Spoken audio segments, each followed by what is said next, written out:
Oke, saya Mini Dwi Puspitasari akan melanjutkan presentasi dari teman saya Muhammad Iqbal Saleh. Saya akan langsung lanjut ke bab 3 tentang rancangan sistem Authority. Di Authority yang pertama adalah analisa data. Di analisa data dibagi menjadi dua, yaitu proses barang masuk dan metode analisis berdasarkan prosedur sistem yang berjalan. Di proses barang masuk itu dibagi menjadi tiga. Yang pertama, 1 intelligent node sebagai objek yang diawali, kemudian 5 activity dasar yang mencerminkan eksekusi dari program, dan 1 intelligent final node yang merupakan akhir dari kegiatan dari program. Kemudian untuk metode analisa berdasarkan prosedur sistem yang berjalan itu dibagi menjadi tiga juga. Yang pertama, ada analisa masuk, yaitu ketika user atau kita menginputkan data kepada program. Kemudian yang kedua adalah analisis proses. Adalah ketika kita sudah menginputkan data, kita atau user menginputkan data ke program, maka akan diproses oleh program Authority tersebut. Kemudian ada analisis keluaran. Ketika program telah menerima inputan dan diproses, maka akan keluar hasil yang kita inginkan. Berikut adalah flowchart program. Di flowchart program itu yang pertama dimulai mulai masuk ke layar utama. Di layar utama akan muncul 5 pilihan A, B, C, D. Mulai dari tambah data persediaan, lihat persediaan FIFO dan LIFO, dan hapus data lalu keluar. Alasan kenapa kami menggunakan metode FIFO dan LIFO, karena fakta di lapangan mengatakan kalau metode average atau rata-rata jarang digunakan karena tidak valid nilainya. Jadi perusahaan banyak menggunakan metode FIFO dan LIFO yang menjadi dasar kami menggunakan SPAC dan QAU. Kemudian kita masuk ke pilihan A, B, C, D, E. Jika benar, maka akan diproses seperti masukkan data, tampilkan data, pilih data, dan keluar dari aplikasi. Jika salah, maka misalnya kita memasukkan pilihan F, maka muncul pilihan salah. Lalu diulangi, kembali ke layar awal lagi, begitu seterusnya sampai selesai. Kemudian ada UML atau Unified Modeling Language.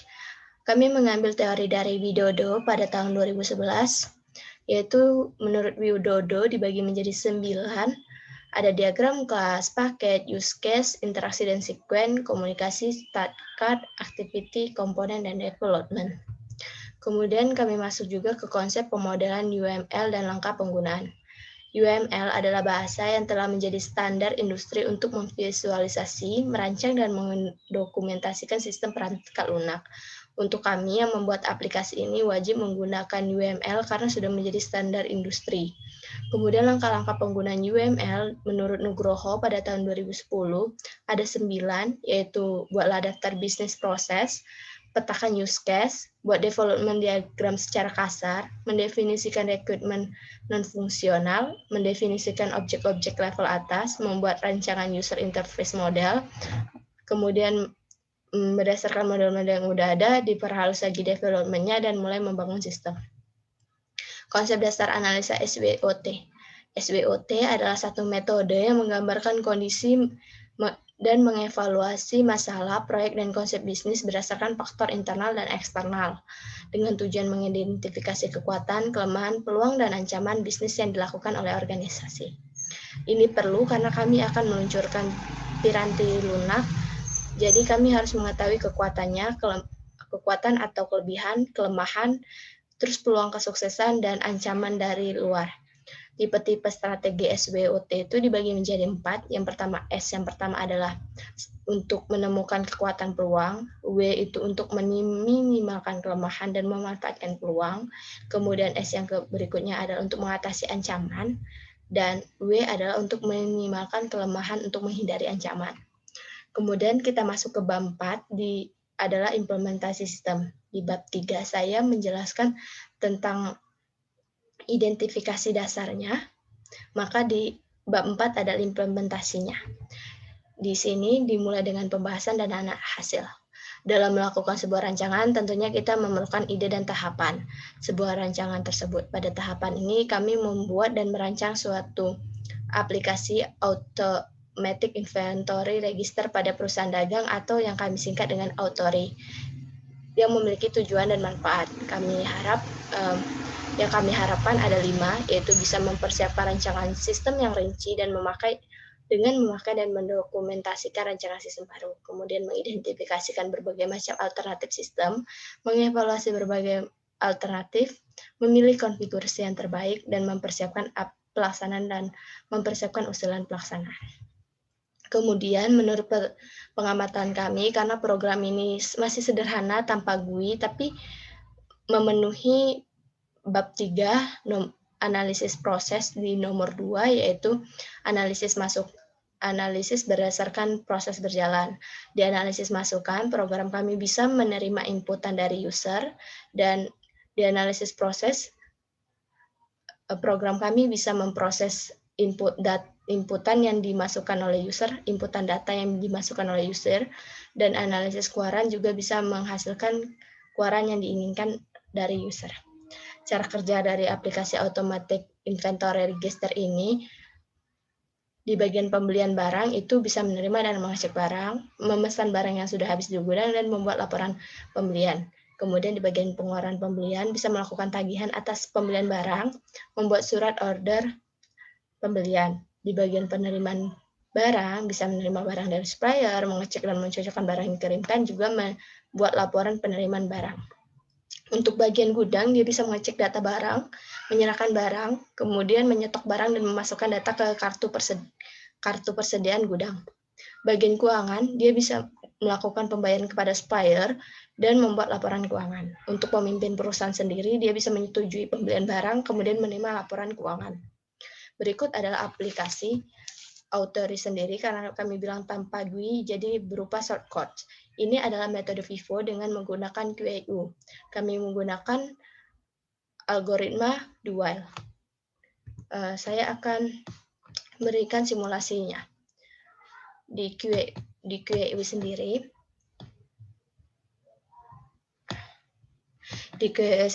berikut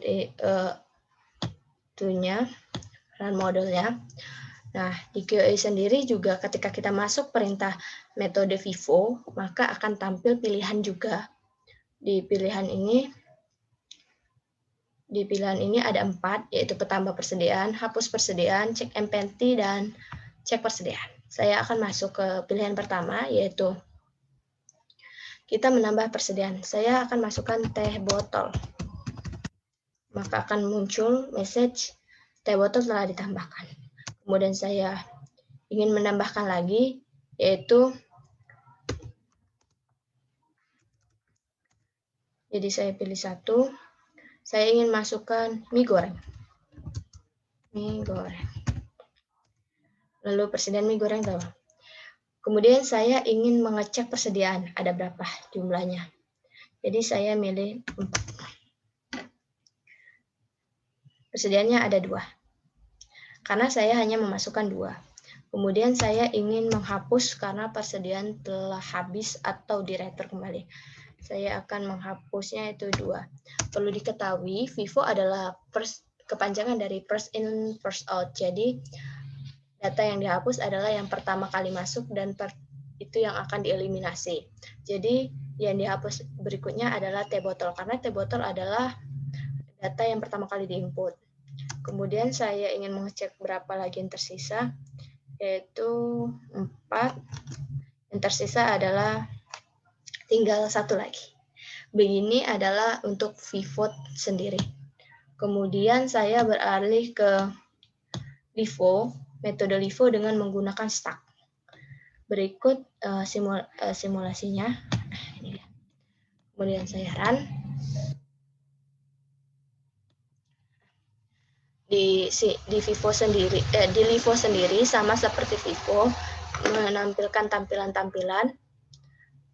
Di sini ada 5 pilihan. Push itu menambahkan, pop itu menghapus, check empty, tampilkan objek terakhir, dan panjang stok. Tampilkan objek terakhir karena ini LIFO, last in first out, jadi dia mengambil dari bawah baru dioper keluar. Jadi saya ingin memasukkan data. 1 itu saya ingin menambahkan teh gelas. Saya ingin minum es teh ini lama-lama. Teh gelas sudah ditambahkan.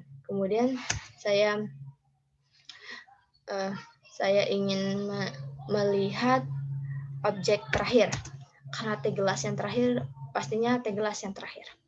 Kemudian saya ingin mengecek panjang dari stak itu atau berapa persediaan yang tersedia.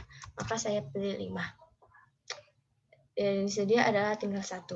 Kemudian saya ingin menambahkan lagi. Menambahkan itu mie goreng. Mie sedap goreng lah. Mie sedap goreng. Bukan promosi ya. Nah, mie sedap goreng telah ditambahkan. Kemudian ketika saya ingin menghapus, tidak, saya mulai untuk menampilkan objek terakhir. 4. Maka yang muncul terakhir adalah mie sedap goreng. Kemudian saya ingin menghapus, maka pilihan yang kedua, yaitu pop. Maka yang tersisa adalah teh botol. Karena last in, first out.